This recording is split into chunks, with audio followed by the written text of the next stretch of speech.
All right, it is the end of 2024. It's time to talk about the best games.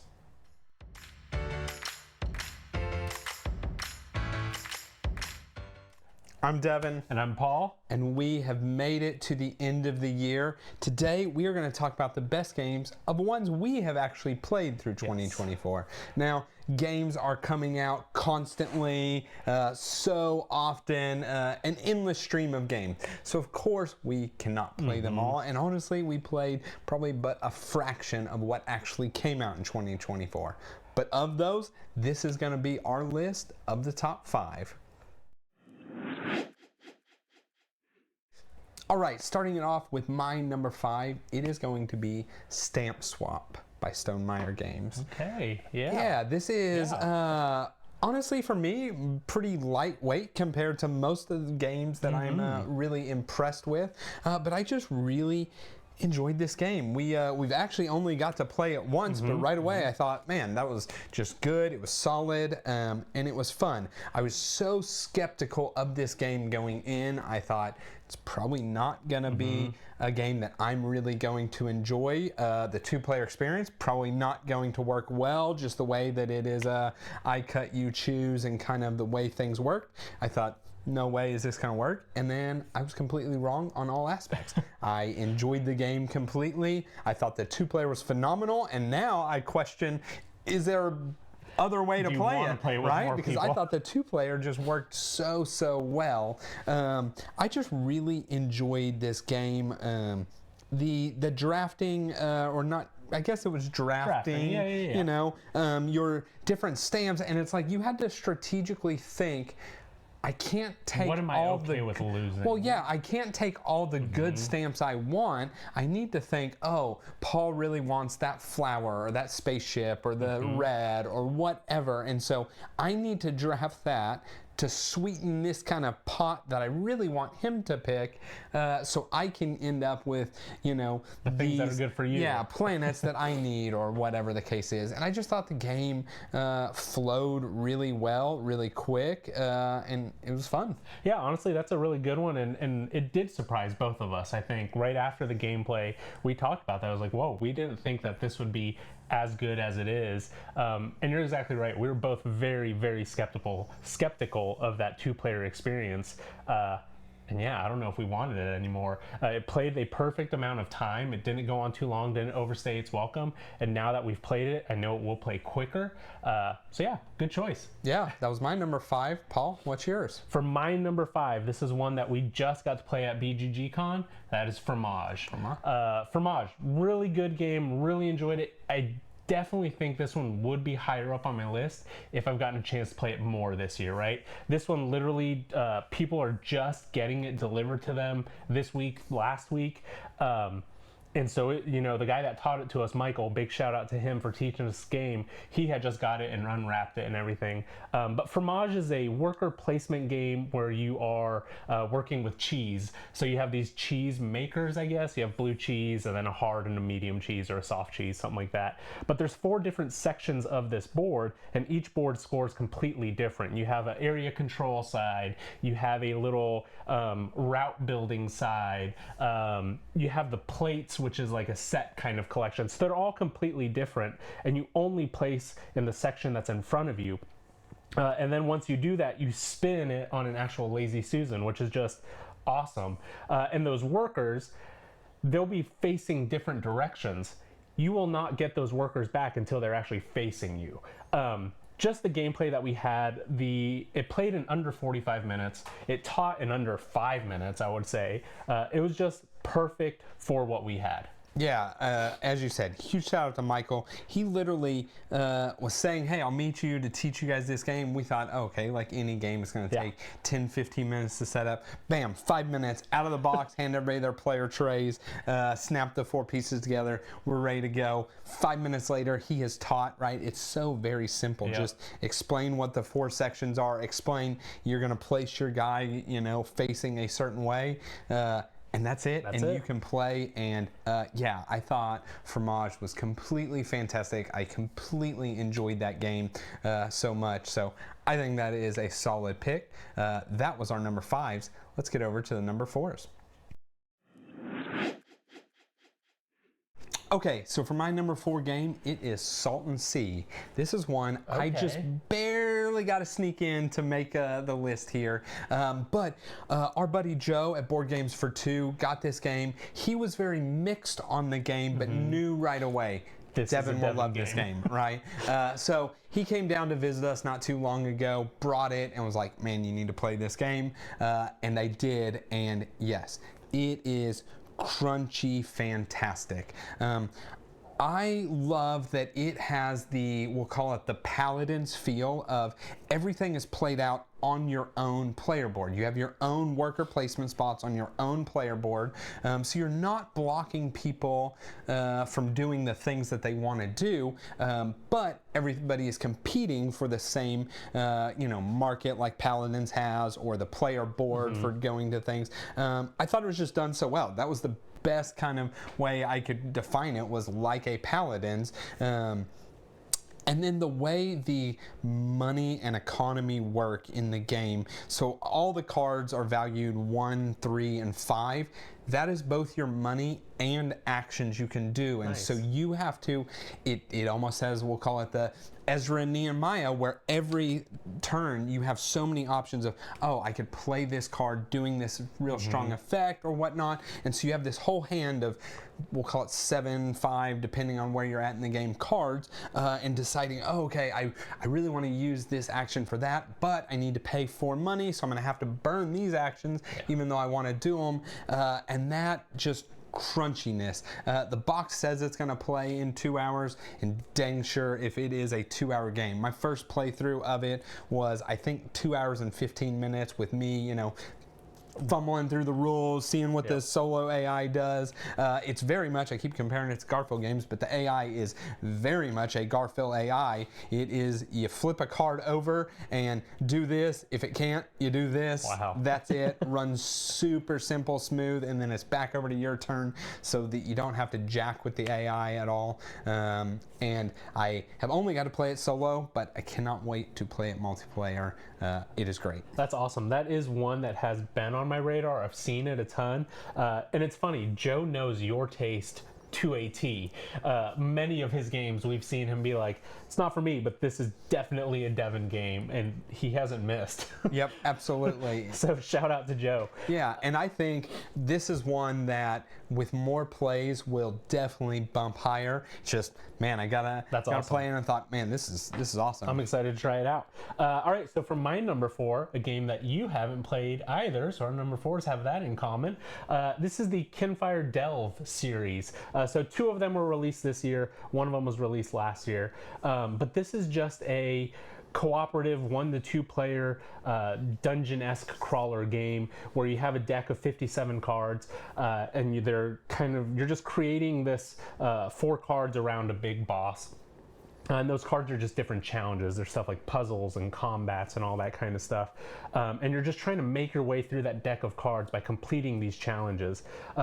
The game is pretty challenging. You only have 10 health for the entire game.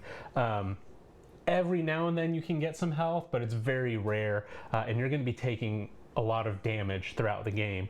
But anytime you complete one of these challenges or combats or anything, you start taking away from that the 57 card deck. If you complete the bigger ones, it's you delve 6 cards down, right? So you're just going to keep on going down and down. The bosses in the middle are different. They all have different conditions. So one of them could be like, if 2 cards of the same thing are out, put some progress on here.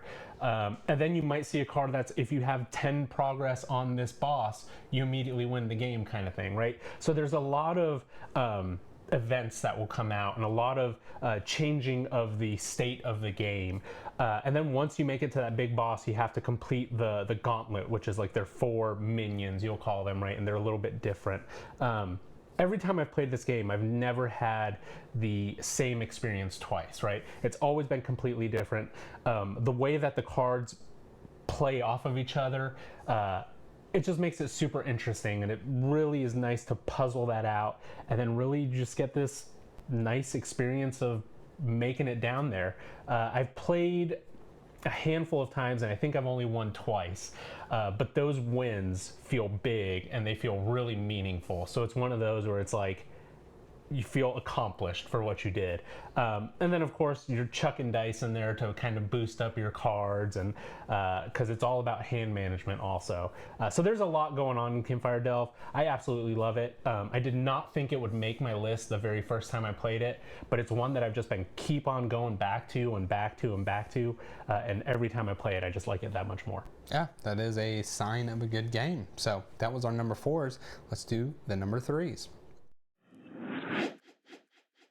All right, so for my number 3, talking about all the Garfield games, got to have one on the list, and that is Inventors of the South Tigris. Nice. This is Garfield's newest and the kind of closing of the South Tigris trilogy. It is a hefty, I don't even know how to explain it, type of game where I guess it's action selection in a way. I don't even honestly know how to define just so much the game. in it. There's so much, but what I like about it so much is every decision you make from the very beginning of the game has a meaningful impact in the game. There's no, I like to call them chump turns, where it's just, oh, I'm doing this to collect resources, or I'm doing this to reset, or those kind of, you know, turns that just kind of pass the time or get you going. There's nothing like that. Every single turn matters, and it's just, to me, so much fun trying to build out kind of my workshops to be so well defined and do exactly what I want to do and maximize them the best I can, while also balancing the actual goals of the game with inventing, publishing, testing, building the different inventions and how it works. It's just I guess the best way, it has so much player interaction, but not in a negative way. There's a whole lot of times where, like, I want you to publish my thing, or I want you to build this, and seeing kind of the board state and deciding, okay, when is it a race to do this, and when can I push things back to do something else first, and then come back to cash in on that thing. There's so much to this game, and I think this is also another one that, as time progresses, this will go further as kind of my ones higher drop a little lower. But for right now, it sits at a solid 3, and it's not a bad place to be. Yeah, I think Inventors is a terrific game. This one for me didn't make my list because we've only had that 1-2 player game with it, and I'll tell you, I was lost from turn 1 because exactly what you said, you have to know what you're doing going into it. I played it solo a handful of times after that, but I agree with what you said. I think this game, the more that I play it, the more that I can understand the game mechanics, the higher it will go up, because I do definitely see a lot of potential in that game. So yeah, terrific pick. My number 3, staying with Garfield games, is Shipwrights of the North Sea Redux. This to me is the perfect timing of a game. It plays in under an hour. It plays very quickly. Turns are very snappy. They can be very snappy, but it's just a card drafting game. So you're going to draft a bunch of cards, and you're going to play the best ones that you have in your hand, right? Not much you can do besides that. You're going to play the best ones, and hopefully those will give you some worker placement spots that you can start collecting resources, or maybe you can tuck a card to kind of give you those bonus actions. It's a Garfield game. You're going to be tucking cards, or you can put some ships to the side that you eventually want to build. With the game, though, you cannot keep any cards from round to round, so you're going to have to use them. So you're going to be getting resources, or you're going to be basically building them, or possibly just taking up space in your ship. So you kind of have that little planning aspect of it. I haven't gotten to play this game at higher than 2 players. I don't think I want to. I think the 2-player count for this game is perfect, because a lot of it is simultaneous, and when I play simultaneous games, I like to see what the other person is doing. I like to kind of look at it and talk them out. Especially when I play this game with Kirsten, right? We will set everything up and then just kind of go through our turns. Or it's like, oh, well, I did all of this stuff and you did all of this stuff. I just think the game is fantastic for the weight that it is. For me, it doesn't overstay its welcome. And yeah, that's my number 3 game. Okay, that was our number 3s. let's do our number 2s. All right, and so for my number 2, going back to Paul's list already, that is Fromage. I thought it was so fantastic of a game. This is kind of another one that when I looked at this game, I thought this was a nothing just game. A gimmick. I thought it was just probably way too simple, not really all that fun. You know, it to me looked like it was 4 mini games, right? And that is ultimately what it is. But it just looked like it was going to be 4 mini games, and I thought it was going to be way overhyped, right? People like the Lazy Susan aspect and super produced, right? Like, yeah, and I thought, whatever. And so we had the opportunity to play it, and I'm like, yeah, you know what? I would like to at least try it. And I am so thankful I did. It took one playthrough for me to go, oh, this is incredible. Fantastic game. What I liked most about it is it did not overstay its welcome. The game lasted, I think it was 29 minutes at 4 players, and that was perfect. I think if this game lasted 10 more minutes, this would never have made my list. It would have been, that was it. But it ended at the perfect amount of time where it didn't get, we'll call it, too stale, right? Because you're basically, you're just placing a cheese and getting resources,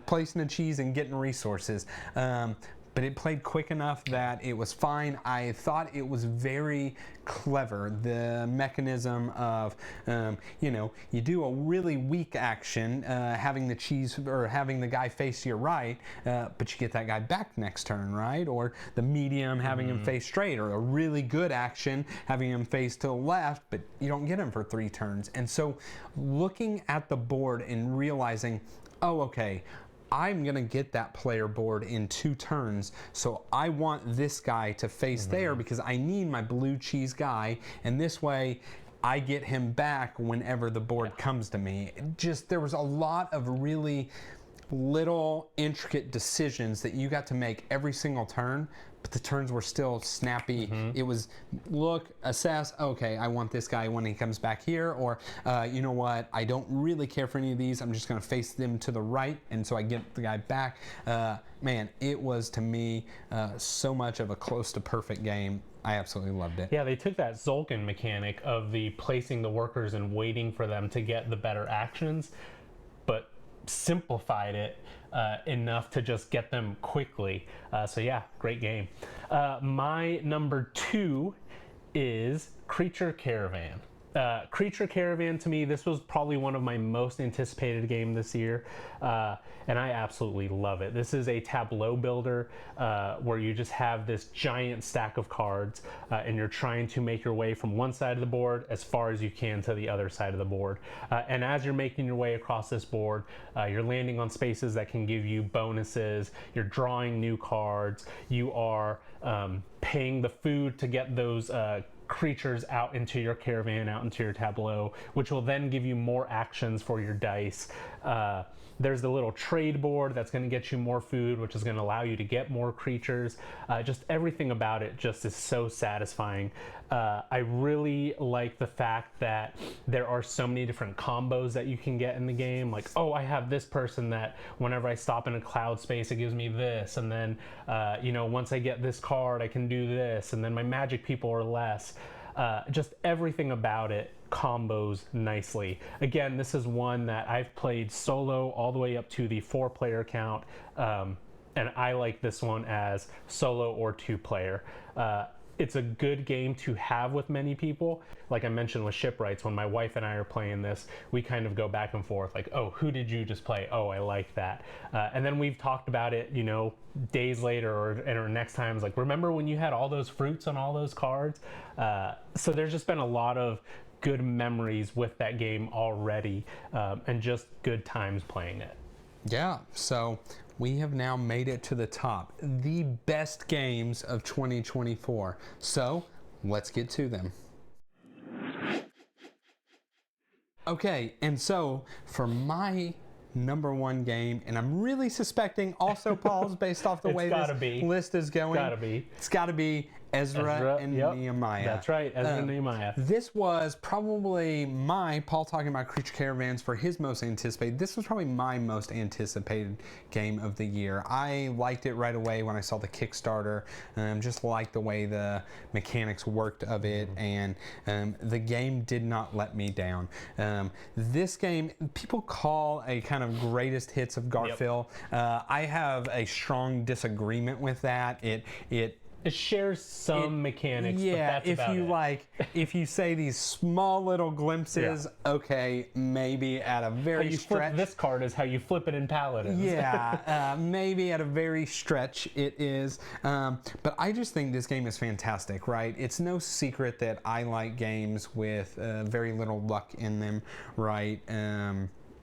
And this game is one that, while not complete knowledge, it's pretty close. It's a game of close to absolutes. You see all of your cards every single round. You see all of the scoring tiles, all of the bonuses. Right, so you can really plan your entire round from turn one of each round. And I just like it. Where I talked about scholars, basically every choice matters. Inventors, excuse me. Every choice matters. Ezra is very close to the same. It doesn't have any of those kind of wax turns as well. And then the card play in it is just completely fantastic with the way you trade at different gates. So you're looking at your hand of cards and you're thinking, okay, I can do this trade, which gives me this, and then next turn I can actually trade those things that I just got away and do this, and I actually come out, even though it's marginally profitable. Two breads more. It's still profitable. And it's one that, Paul talks about really exploring the game, right? This is one where, having played, I think I've got roughly 8 plays in, having played enough now, I know all the cards, I know all the trades, so I know what's coming, so I can actually build myself up for a card I don't even have in my hand yet, just knowing I will draw this in my hand by the end of the round, and I will have a payoff then. You can do very different aspects in this game. You can just gather resources, dumping them off, kind of getting points. You can focus on more of a we'll call it engine with the temples, and kind of getting some bonuses, not necessarily engine, but getting some bonuses with the actions you do. Or you can just kind of go a strategy where all of your points are going to be coming at the end of the game, and that makes it fun because you really don't know who's out ahead. I think it's fantastic. I think this one will probably continue to sit very high for me, and I don't see it going down. Yeah, Devin pretty much covered everything that's great about that game. My favorite part about it, and it's what you covered there at the end, is just the fact that there are three distinct actions that you're doing, right? There's the blue, the red, and the gray, and they're all viable options on how to win the game. With the blue ones, you're gonna need some type of end game points or some type of modifier to boost your actions just a little bit. But even with that, you have to know what your opponent is doing, because you don't want them to combo off of 3 or 4 scrolls that are just going to be, just letting them run it, right? So you're going to have to take some stuff from them as well. So there is that player interaction that is not completely negative, because it is going to be helping you, because you just don't want them to run away with it.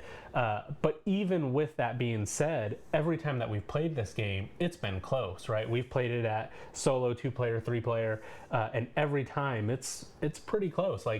You get to the end where it's going back and forth, and it's oh, who's going to win this? And overall, it's just the person that had the better game, and it's a terrific one. It was my most anticipated one for the year. It was one of my most anticipated for the year, and it definitely lived up to the hype. That is a terrific game at number 1. Yeah, so that was our list of the top games of 2024. And of course, this is very subjective to the games that we have actually played. So we enjoyed these games. We'll probably continue to join these games, but who knows? You play one here in a year or two that happened to come out this year, and hey, that's actually better than something else. Yeah, I know our 2023 list has changed, or at least mine has. So it can always change. Yeah, so that is all we have. As always, please like, comment, subscribe. All those things help us, help our channel grow. See you on the next one.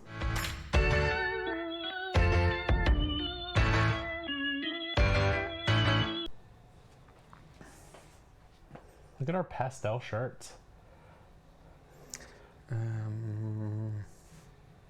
See you in the 2024. Time to talk about what we think were the best. Yeah.